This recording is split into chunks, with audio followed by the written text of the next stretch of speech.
I'm Al McFarlane. Welcome to Conversations with Al McFarlane, broadcasting from the Marcus Garvey House here in North Minneapolis. And you know, it's all about the neighborhood. This is a conversation about how we build our community, our neighborhood, house by house, family by family. We're focusing on business creation, business development, economic development, and culture. It's a wonderful conversation, a robust conversation. One of the guides for this conversation is my brother, who takes us on a musical journey, Wayne McFarlane and jazz. Check him out.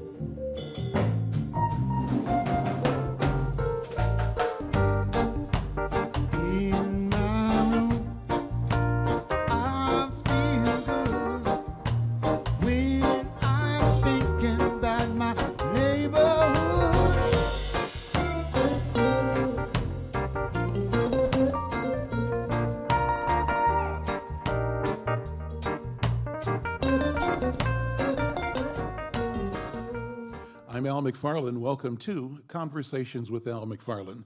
Thank you all for being here. Thank those who are listening on KFAI and those who are watching on public access television throughout Twin Cities and around the state of Minnesota. This program is an important program. It's what I call a robust conversation about a topic that shapes the viability, the economy of our region, of our state to a degree, but certainly the African American community and communities of color. It's about workforce development, inclusion, it's about diversity, it's about hiring goals for projects that are funded by your and my money, public dollars. It's also about how do we create a process, a culture that engages Black-owned businesses, businesses owned by people of color, businesses owned by women in the building of equity and opportunity for our community. So this is a great panel to have this discussion. Let me first start by introducing Commissioner Kevin Lindsey. He is the Commissioner for Minnesota's Department of Human Rights. And Kevin Lindsey, thank you for being here. I'm going to ask you to sort of set this conversation. I've been watching and writing about what you have done, creating some workforce goals for the state that have been controversial, and they've had some pushback. Give us sort of the lay of the land. Why is this issue important? What's different now from maybe 5 years ago, 10 years ago? Sure. Al, first off, thank you for the opportunity to be here and to discuss the workforce goals. When we think about the workforce goals, I think it's important to remember back in March of 2011, Governor Dayton came to North Minneapolis, and he was the first Minnesota governor to come to North Minneapolis in more than 20 years. And he said he wanted to listen to the community as relates to their ideas as to move the dial for employment and business opportunities. And out of that conversation, he made a commitment that he was going to report back on what he heard and would at least start the conversation on how to address workforce and business opportunities. So when we go back to April of last year, there was a document which was issued by the governor which said that he would create an affirmative action council, and he would sign back into existence an executive order 9114, which was signed by Governor Carlson back in 91. We then, and as the administration, updated that language a little bit and renamed it the Diversity and Inclusion Council. And that's important because it does two things. One, it looks and calls upon the commissioners of the Dayton administration to look at hiring as we do as an employer and determining what our best practices are to increase hiring from the state. And the second that it does is that it calls upon us to look at best practices as it relates to contracting. Also within that document, the governor said that he was going to stand by the Department of Human Rights and fund the work of the Department of Human Rights. And then that gets us to the third leg of that stool, and that is what the work of the Department of Human Rights does as relates to workforce goals. So for the workforce goal opportunity for the department being in existence, any time in which there's a state contract, those contractors have to try and live up to the agreement of the workforce goals which are spelled within those contracts. The Commissioner of the Department of Human Rights has the ability to adjust the workforce goals. Historically, those goals have been adjusted at the beginning of each decade, coinciding with the U.S. Census Bureau data. Looking at U.S. Census Bureau data for the last 10 years, from 2000 to 2010, further refined in 2011, the Department of Human Rights adjusted the workforce goals for Hennepin and Ramsey County And then in Anoka, Carver, Scott, Dakota, and Washington, we adjusted those goals as well. So in those areas, we went from 11 to 32% in Hennepin and Ramsey County. And then in Anoka, Carver, Dakota, Scott, and Washington, we went from 11% to 22%. So, Big jump, pushback. well, there was some, but I think this also goes to what the governor was talking about and has been talking about, and that is a one Minnesota for all. So in his State of the State address, he talked about 186,000 Minnesotans being unemployed and underemployed. And this state can't be a vibrant state. We can't be a vibrant region as the Twin Cities metropolitan area unless all those individuals have meaningful, good-paying jobs. And the governor is trying to create an infrastructure for that. So this is part and parcel of sort of what he is trying to do from a visioning standpoint, from my perspective. Let me bring in Wanda F. Kirkpatrick. She's the Director of Equal Opportunity at Metropolitan Council. And with the explosion of work around transportation, a lot of money is on the table. Wanda, you've got some huge responsibilities to enact federal and state standards and goals. What's the story at Metro Council? Well, at Metropolitan Council, as the commissioner has just said, whenever there's state dollars in the pot, whether it's a part of a contract, a part of a project, we follow those goals that he has brought about for workforce. And so at the Metropolitan Council, in all of our contracts that we have state dollars and federal dollars, we have workforce goals. Those workforce goals have been changed now to the new goals that the commissioner has put forth. And at the moment, we are doing a pretty good job of achieving those goals, especially on a little project that I think you know about, the Central Corridor project. I want to say that our council is really, they are really passionate. I think that's a good word for this council. Passionate about ensuring inclusion with our projects. And so one of the things that they have done is provided me with the support to be able to go out and ensure that that happens. That is on the workforce side.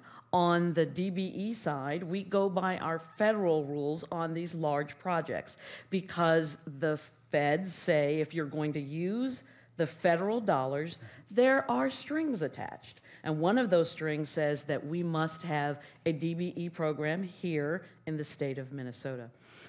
We do that at the Metropolitan Council, and on that little project, again, we're doing very well on that with our two prime contractors. One is right at the goal at a little bit more, and the other is 2 or 3 points higher than the goal. What's the goal? The goal is 15% of our project to be, that's 15% of the dollars spent on the project must go to women and minority contractors. And so we are doing that and on the Central Corridor project. I want to say also one other thing that might support the commissioners. The commissioners' thoughts there is that, here at the Metropolitan Council, we also do some demographics for the region. And in 2010, people of color comprised 24% of the regional population. But by the year 2040, projections suggest that 43% of the residents of the region will be people of color. Phenomenal. Phenomenal. It's a big story.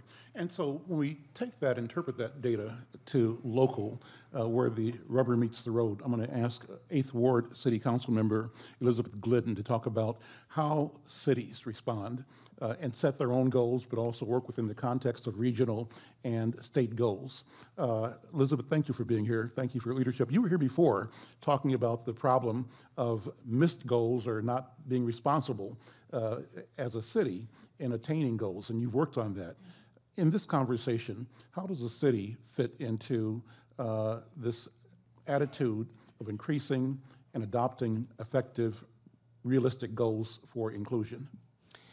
Well, I guess first off, I would say that Minneapolis now obviously has this goal of 32% minority on workforce participation for construction contracts, and we are a wholehearted, enthusiastic participant in that. Velma Corbell, our Director of Civil Rights, has been a leader in motivating the city and the city council on what might be some policy improvements around our own ordinance structure that allow us to be effective in reaching those kind of goals. The other thing, though, I will say is that we have been aggressive in setting goals for development projects, and we have been quite proud of how we have been setting those goals for development projects that also include specific goals for minority-owned businesses and women-owned businesses.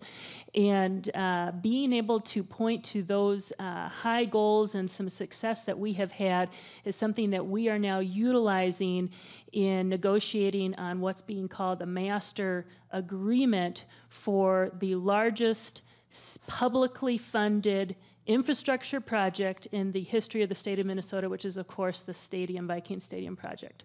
Okay.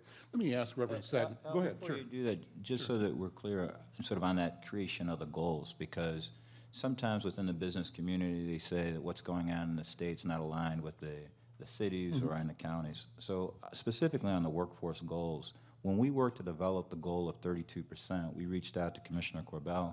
In Minneapolis, we reached out to Commissioner Frias at that time in St. Paul, to the Met Council, to discuss sort of the concept of where we were going with the workforce goals. So when we came out and said we think that the goal should be 32 for Hennepin and Ramsey and 22 for the other counties, those bodies had an opportunity to have some input. So there was all agreement. And I think that that's important also for the business community, too, when we're all on the same page. So I'm interested in knowing, though, as you made that projection, that presentation, where was the pushback? Where was the skepticism? Here's what I heard. I heard some companies and some contractors saying, you know what, 32%, we can't make 5%.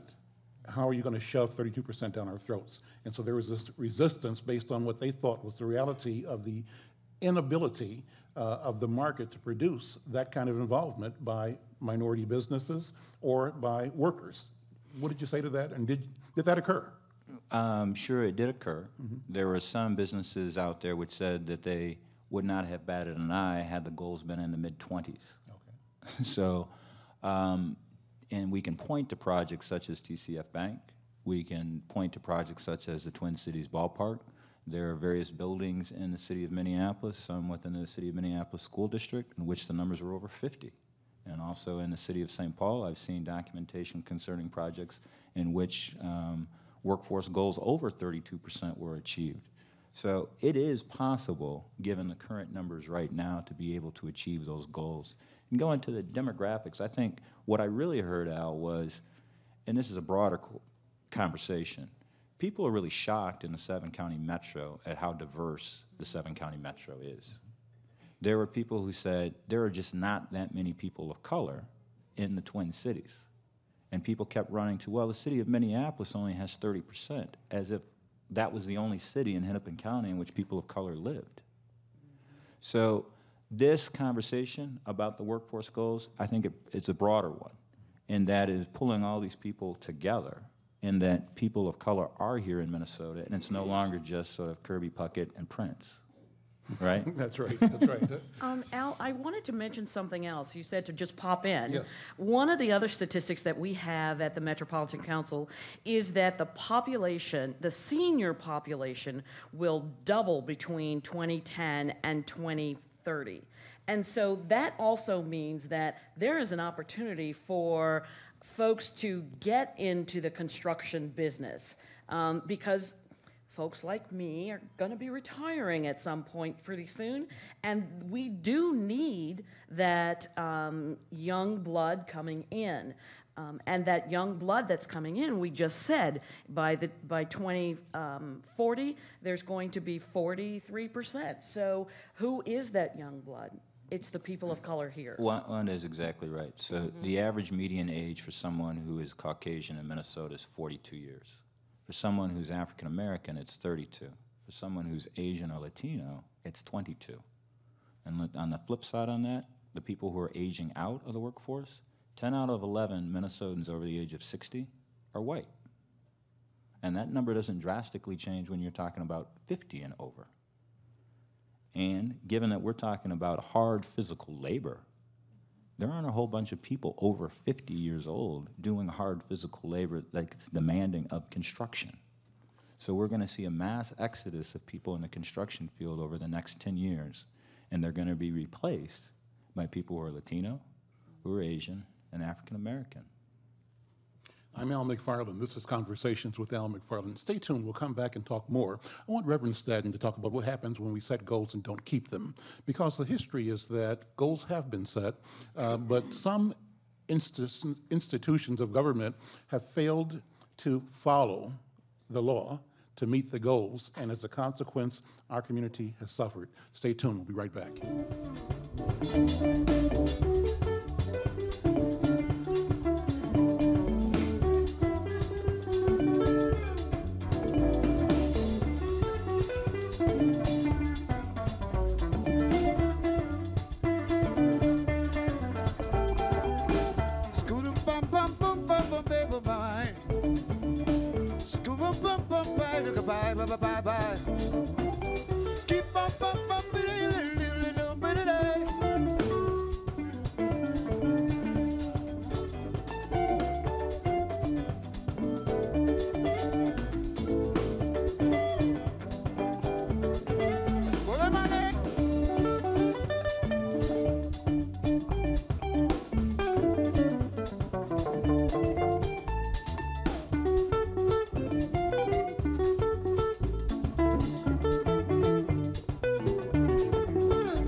I'm Al McFarlane. Welcome back to Conversations with Al McFarlane. We continue talking about workforce goals, workforce diversity, and opportunity to create a business opportunity for Black and minority businesses.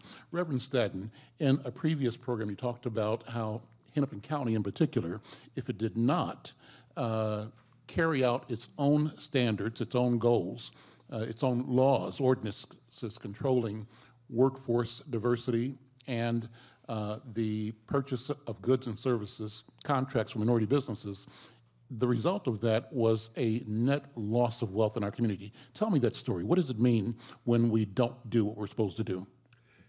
Well, Al, I'm just happy to see some of the things that's happening as far as Commissioner Lindsey is concerned and Glidden, because what we're talking about really is economic inclusion. And the reason in terms of economic inclusion is that white supremacy or racism, institutional racism, is preventing it from happening and has been preventing it from happening.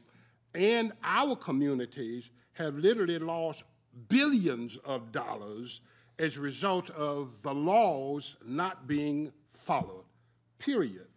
Billions of dollars when the law have not been followed. The United Nations report, they did a report about 3 years ago that analyzed the state of Minnesota, Minneapolis, and St. Paul, and blah, blah, and so forth in terms of contract compliance. And what it concluded was that, in fact, people were getting contracts, $100 million for a contract is concerned. They were not hiring anybody. They were not going to be held accountable. And they were getting another contract next year as a result of it. So it simply was not being enforced. In fact, if you don't have an enforcement mechanism, it's simply not going to work. if you have an enforcement mechanism, it means you free up literally hundreds of billions of dollars that, in fact, can enfranchise our communities in so many different ways. I look at everywhere, we're talking about the construction industry just as far as this is concerned, but I look at the state of Minnesota has a budget of $35 billion that it spends. It hires newspaper people for advertisement. It hires lawyers. It hires accountants. I mean, and so if in fact you got a percentage of, and that was held accountable, of that $35 billion, that's a lot of money being put into our economy. Hennepin County, $1.6 billion as far as a budget every year. And then if you look at Minneapolis and St. Paul budget, you're talking about between them about $1 billion.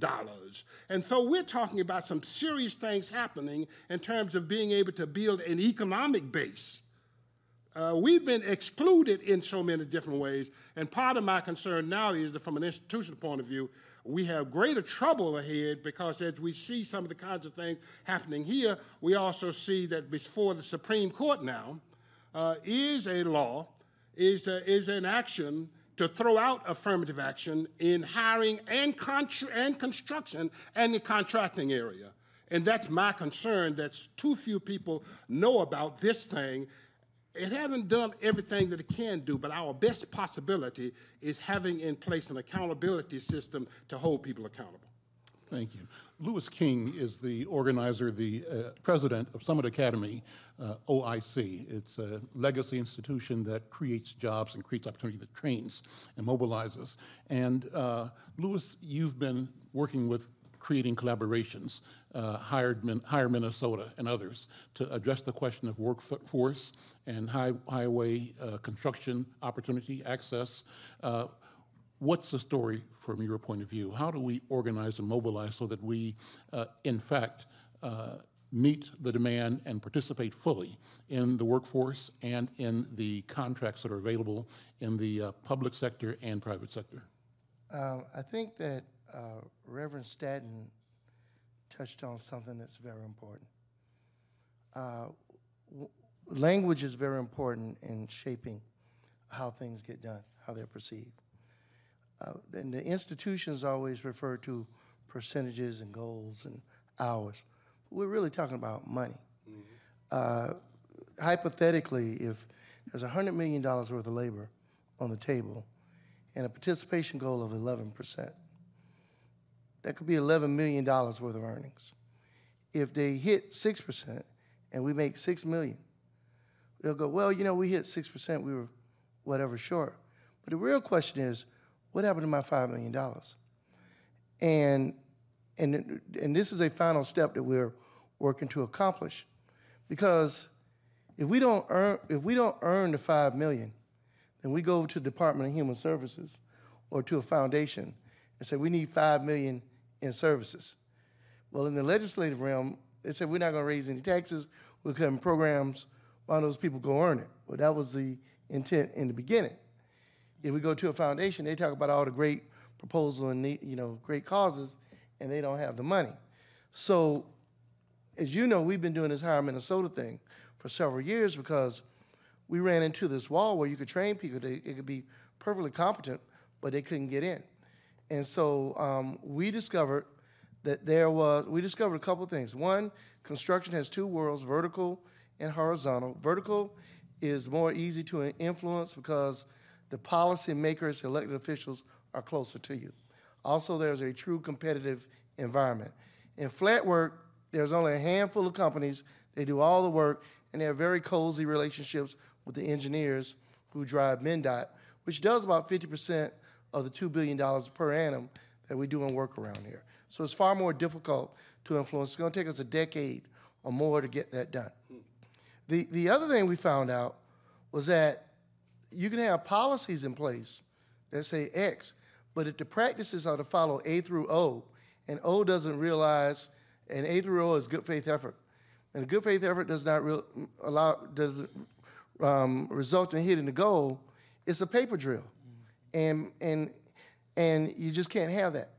And so one thing we had to deal with was first making sure we have people available, but then the attitudes of the industry on on a whole. And the industry consisted of the businesses, the contractors, that is, the unions, and the monitoring departments. The community was not at the table. We only showed up in an episodic way. So only in the last 3 years have we attached in a systematic way. And I can tell you that we have had changes. So Wanda today at the Met Councils had us there supporting her when Walsh Construction and others walked in saying, we got it under control, but if you looked at it, they didn't have it under control. And people like Ralph out there raised up on them and George Garnett and forced their hand, and today they're meeting the goals.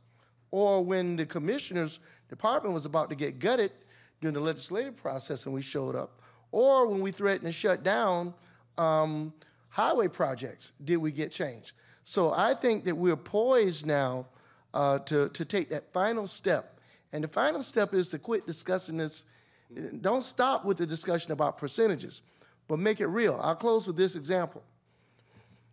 We have a situation now where they're going to build a bridge across the St. Croix River. And you have partners in that you would never dream of. Michelle Bachman and Mark Dayton are partners in that venture. Think about that. Now, they'll talk about that thing and its purpose in two ways. The first they'll talk about is the utility value. It'll get you across the bridge without your car becoming a submarine.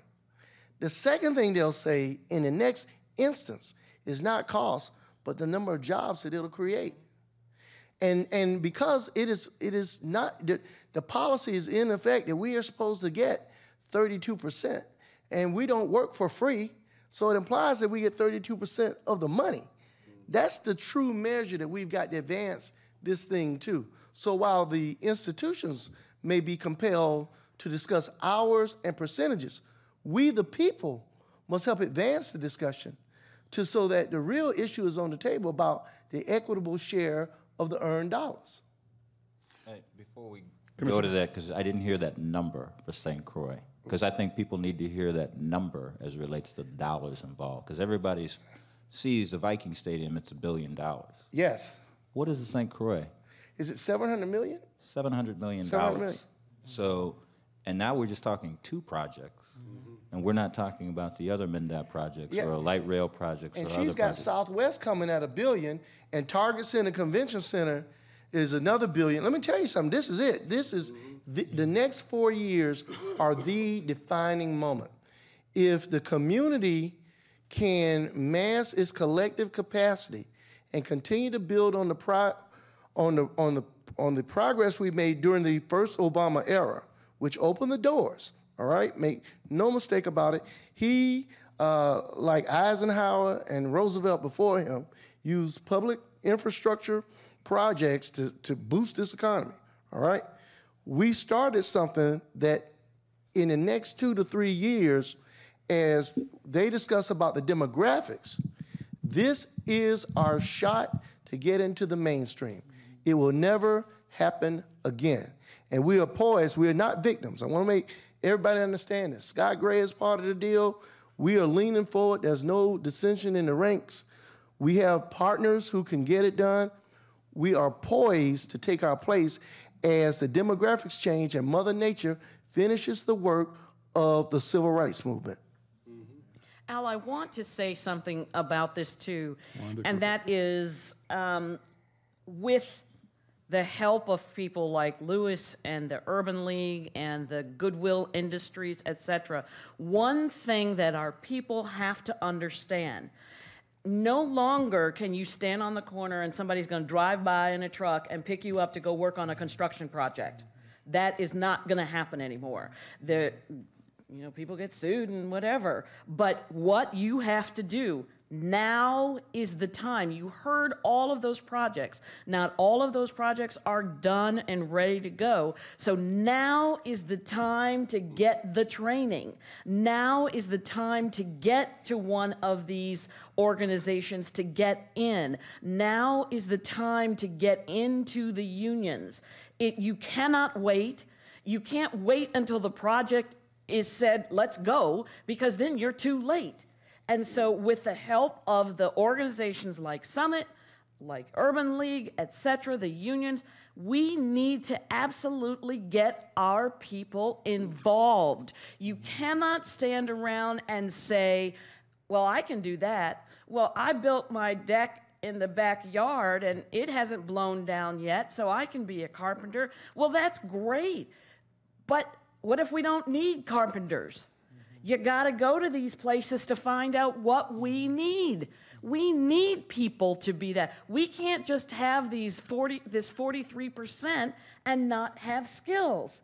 We've got to get them. Ray, jump in here, Scott. Scott is President, CEO of Minneapolis Urban League. Thank you for hosting this program, Scott, and for the work that you do. But how does this resonate with your vision and your mission and your ability to deliver opportunity for our people? Sure. Well, I want to applaud all the comments that I've heard on this panel today, and applaud Commissioner Lindsey for taking the step. I think to Wanda's point that somebody's not going to just drive by the corner and pick you up in this time.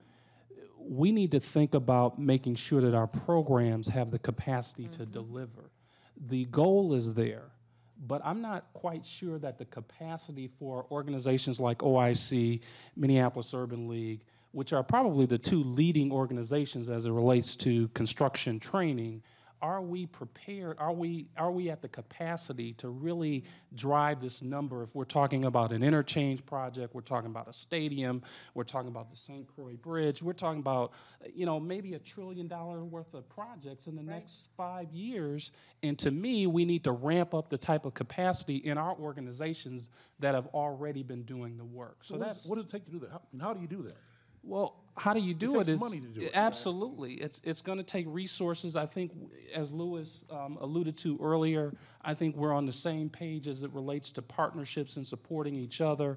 But there is some other communities out there. There is the union community. There is the contractor community, and we need to figure out how do they see us as a value-added partner in this, and can work with us side by side to really help us, in fact, increase the resources, not only by monetary resources, but giving us the stamp of approval that this is a value-added partnership to really make Minnesota a great place to live and work and play. I'm Al McFarlane. This is Conversations with Al McFarlane. We'll take a break and come back and continue this conversation. We'll invite members of our audience to raise questions, to challenge or further explore ideas being presented here today. Stay tuned. Emancipate yourself from mental slavery, for none of them can free our mind.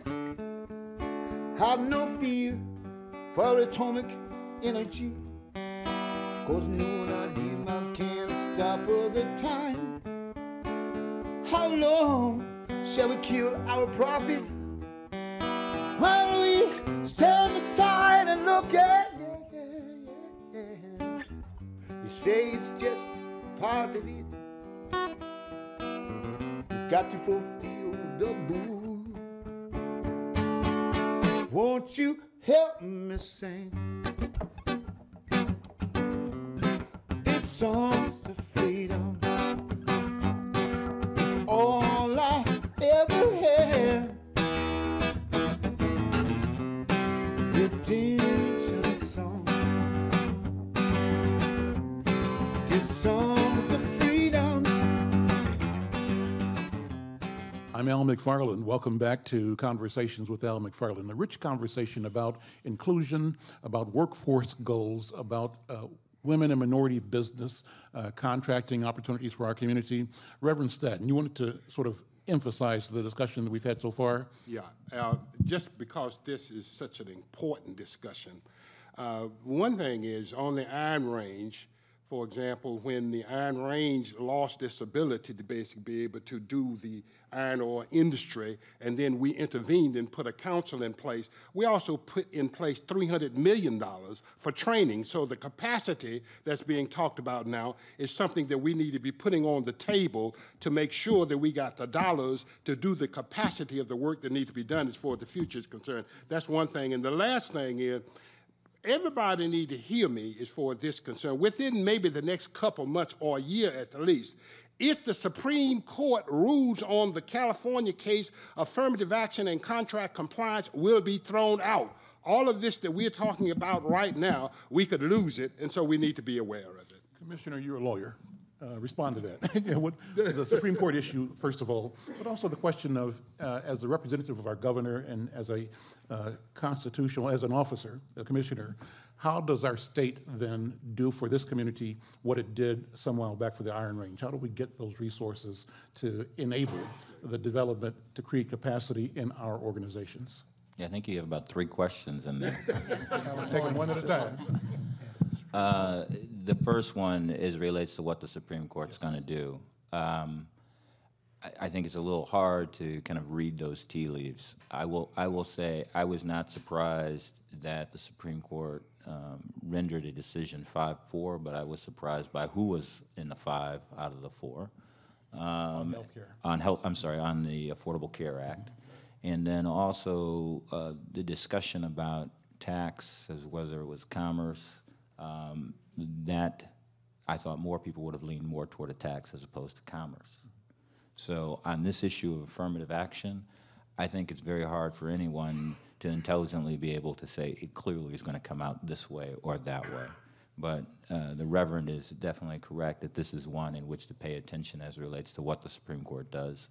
And then to the extent that the Supreme Court gives us a bad decision, then we need to step forward and then say what can be done as a next step. I do think one of the things when we're talking about the impingement here, you take a look at the Human Rights Statute, it talks about inhibiting the very foundation of democracy is discrimination. So when we're talking about these remedial measures, I think it's always important to be grounded back that this really goes to the very basis of our democracy of our country. So if this is not, this has to be an area in which a legislative body can take some action. Now, having said that, as relates, Commissioner, I hope that they would take a look at the wealth gap when we're talking about $4,000 net worth for African Americans and about $100,000 net worth for white families. There's some real equity that we're losing here. And as some of the panelists talked to earlier, I mean, when you take that goal down from 20% to 10%, there is money lost.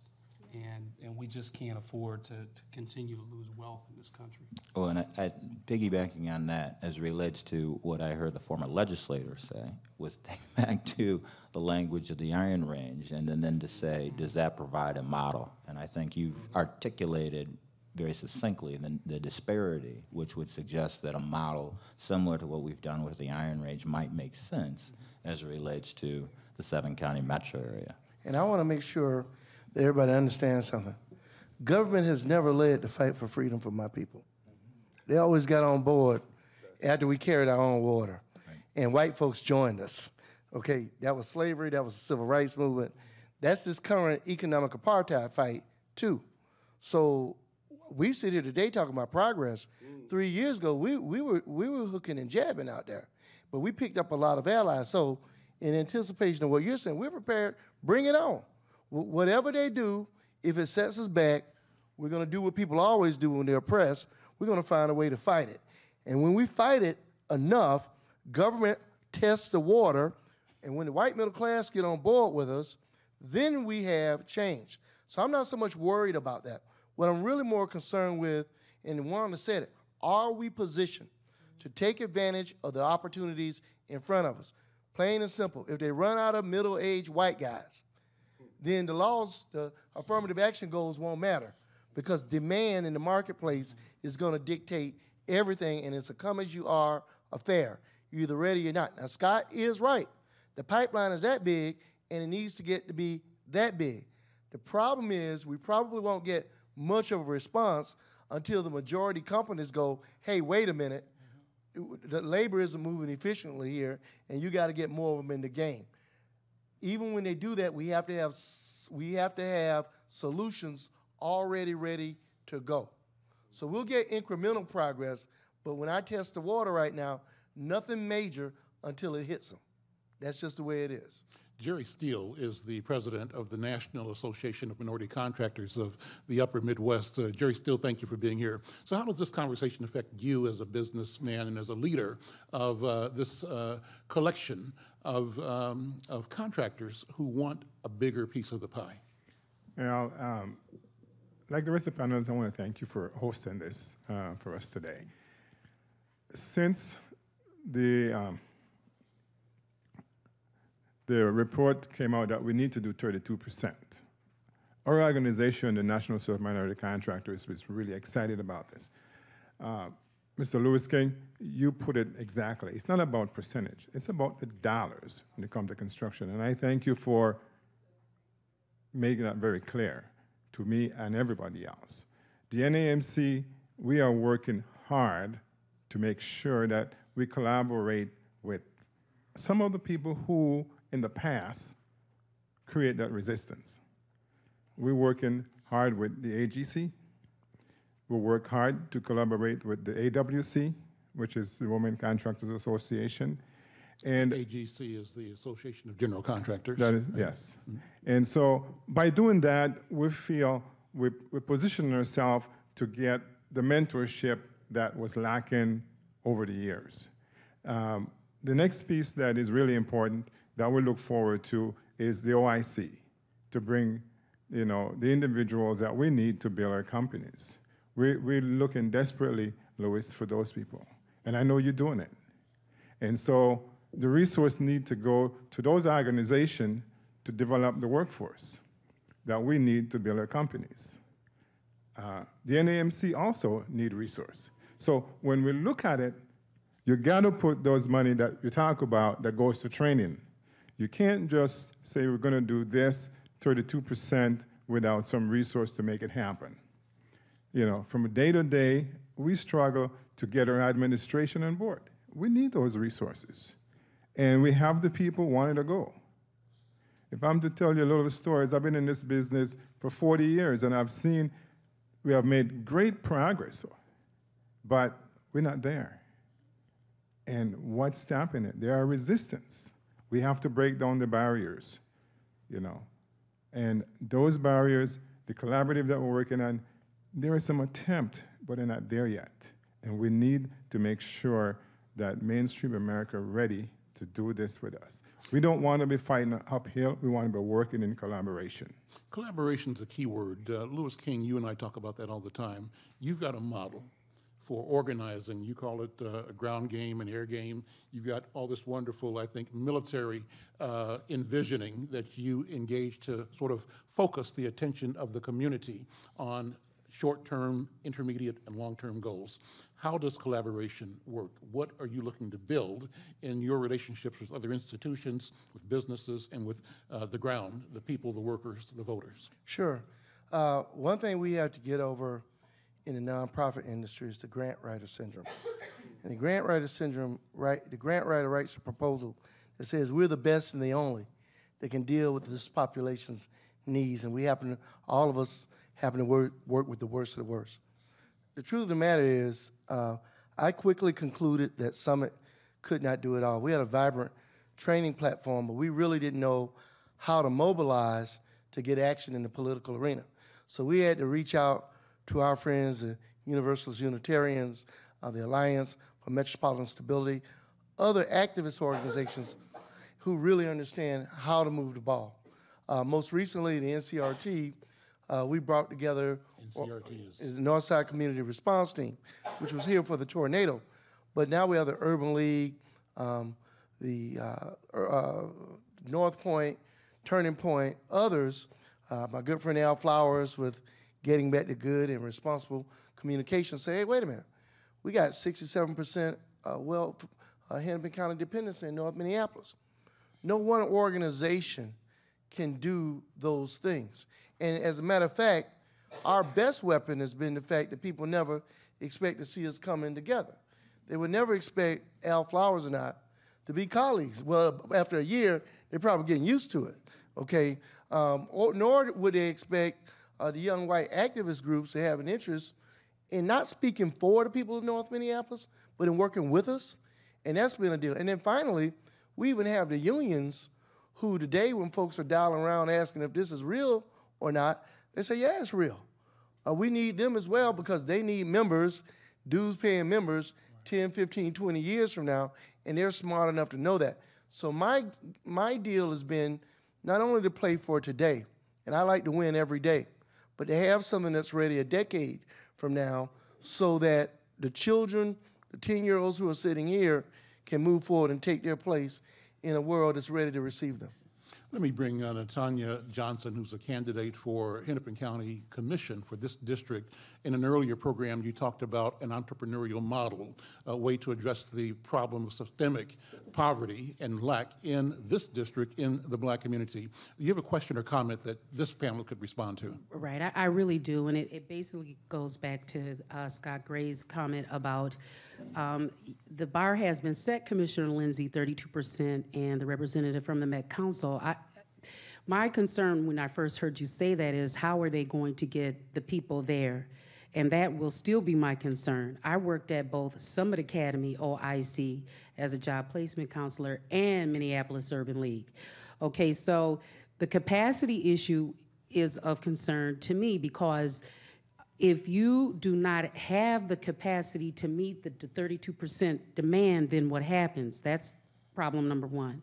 And number two, we've seen it time and time again in this community where the bar has been set, the community can't deliver, and the funds are taken elsewhere. And I hope that doesn't happen again. And as far as entrepreneurship, I think all of the nonprofits, Minneapolis Urban League and Summit Academy, could benefit greatly if they also have a track in place that creates entrepreneur-type opportunities. Not everybody is going to want to work for a company or government. Some people want to start their own business. I have my own business, and I'm doing quite well. And I mentor other young women as well, okay? And so that's a concern because if we keep on just training's not bad, but what about those who want to actually own their own contracting company? Okay, where's that discussion? Because I haven't heard it mentioned here. Or what about other people who want to own the administrative side of contract work? There's a professional service side of that. Where is that at? Is that configured into the 32%? Thank you. Could I address that first part? Because I think it goes back to what Lewis said earlier. And that is sort of the percentages and sort of a tipping point. When he was saying that, I was thinking back to Dr. King and Montgomery bus boycott. We were in a far weaker economic point at that time. But because over 60% of the ridership was made up of African Americans, we were able to impact Montgomery and its busing system. Flash forward to now.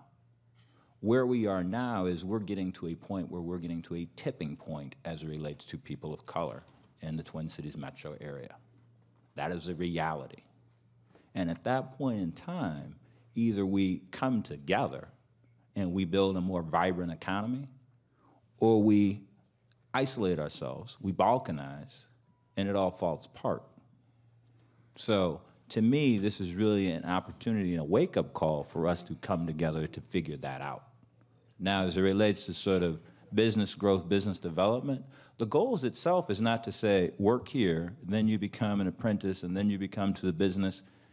That is going to happen organically. There are going to be people who are going to become pipe fitters, there are going to be people who are going to become iron workers because they're going to get their foot in the door, and then 3-4 years from now, they're going to decide they're going to be Dave Mortensen, and it's going to be Mortensen Construction, or it's going to be someone else, you know, McFarlane Construction. That's going to happen. And that goes back to what Lewis was saying. We got to get over not working with each other. Because I reject the premise, and I'll just be very clear, that we don't have the resources. If you go back, there were black people who were issuing patents with the U.S. Patent Office before slavery ended. Okay? So people have been getting it done for a long period of time with a lot less resources. That's not to say we're not challenged. That's not to say don't bring other resources. But we got to start with the first step is getting our minds right that we can do it. Scott, then Wanda. Well, I think going back to Lewis's point about the grant writer syndrome, I thought he was going to say that we all kind of rely on grants and we're hoping every day that when we check the mail that there's something that comes through. But to Ms. Johnson's point, I mean, we call it social enterprise here at the Urban League, and a lot of organizations around this country are doing some cutting-edge strategy around creating an enterprise and training opportunity. And so that is what we want to do here, where we might be able to take HVAC company that is already skilled in the work, and they know how to do the work, but they may not know how to do the administrative side, and they may not have the brand that can go into a contractor and can talk about more opportunity. And we can talk more about just contracting. That stadium is going to have concessions in it and other things. Why can't some organization like OIC and the Urban League have a concession stand in it that is making $20,000 a game and training people at the same time? So this is our Super Bowl, to be quite honest, and we got to think outside of the box. And I'm glad you brought that point up, because this is not just about workforce development and training folks. This could really be about creating organizations like the Urban League and OIC and taking them long past 80 years or whatever to a more social enterprise strategy, which could be sustainable. Wanda Kirkpatrick. I think that one of the things that I wanted to say is that there are lots of organizations out there right now that is their goal, is to help businesses, small, women, minority businesses, to get into business. The problem is what Lewis and the gentleman from the Urban League has said. Nobody is talking to each other. And so you have one group doing something over here, another group doing something over here, and another group doing something over here. And no one's talking to each other. So really, those of you who are out there who's saying, I want to make my own business, don't know where to go. And so they go to one, they go to the other, and if everyone kind of talked to each other, it would kind of work, I think. The other thing that I want to say is I kind of agree with Kevin, Commissioner, too, in that we have something for the light rail called LRT Works. LRT Works has signed up over let me see. So I have to put on my glasses. I'm sorry. 1,400 people. Within those 1,400 people, we have 633 African American. We have 80 Native American. We have 450 Caucasian. We have 139 Asian. We have 1,155 males, 171 females. My goal was to say to contractors, don't come to me and tell me you can't find anybody. Let me find, you need a female who is a welder? Wait a minute, you say you can't find her? Wait, here she is right here. She can do that work. And you haven't looked somewhere to find her. So I'm gonna make this for you to find her. If today, all of our contracts that are out there, well, we had a nice young man do this calculation for us. If today all of the people on LRT Works got a job, people would be making his 32%. And so there are people today, but that is not the point for 2020, 2030, and 2040. We've got to get these folks in the pipeline to be ready to work. Also, we have to foster the entrepreneurial spirit. We have to foster, these construction jobs are great jobs. They pay lots of money. There's nothing wrong with it. They might not be sexy. Women might not be able to wear, high heels or something to work, but it will feed your family, it will give you peace of mind, and it will give you something that you can say, I built that light rail out there with my two hands. So we have to get them to do that. We're down to our last 2 minutes. I want to get just a couple of words summarizing this. Reverend Staten first, and then Commissioner Scott, a couple of words. I'm going to have Lewis close out, because reference was made to the model. And I want you to wrap this up with the model, the vision of cooperation that we're talking about. Reverend Staten first. Let me just say a couple things. And briefly, please. Okay, this discussion that we're having today is a critical discussion, and there are some realities that have been established there. If we're going to do 30%, there is going to be a question as far as capacity is concerned. We know that. We might as well deal with that right now. There's nothing to prevent us from putting together a piece of legislation right now in terms of expanding capacity. That's actually something that would be attractive to both Democrats and Republicans in terms of expanding capacity. We put together a $500 million jobs bill, first of its kind in the country, and we did it by working together with the Urban Coalition and some other things. And the last thing I guess I would say is, we need to understand right now that all of this can come tumbling down and that we need to have some plans in place. We don't need to wait until the Supreme Court deal with it, but we need to be talking about what it is that we're going to do. Scott Gray, last comment. I wholeheartedly agree with Reverend Stanton. I think we need an urban jobs bill right now in Minnesota to make sure that we have the capacity moving out, both on the workforce side and the entrepreneurial side. So I couldn't articulate that any better. Commissioner? Well, I'll be looking forward for that jobs bill emanating from the community and then to help it along through the process. But even to the extent that the bill does not come to fruition, that does not stop us from pulling together and working together, and that's important to keep in mind. Louis King, final word. 10 years ago, I had 10 students in one of the hard hats. This year, we'll enroll 300 people.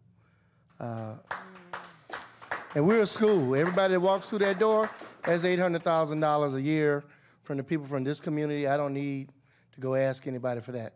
The more I put them to work, the more they send other people. I will say this, though, about the capacity piece. We do need to advance legislation. But I want to be real clear with everyone. We started off 4 years ago in full combat mode. And if necessary, we're willing to return back to it. So people can do what they need to do.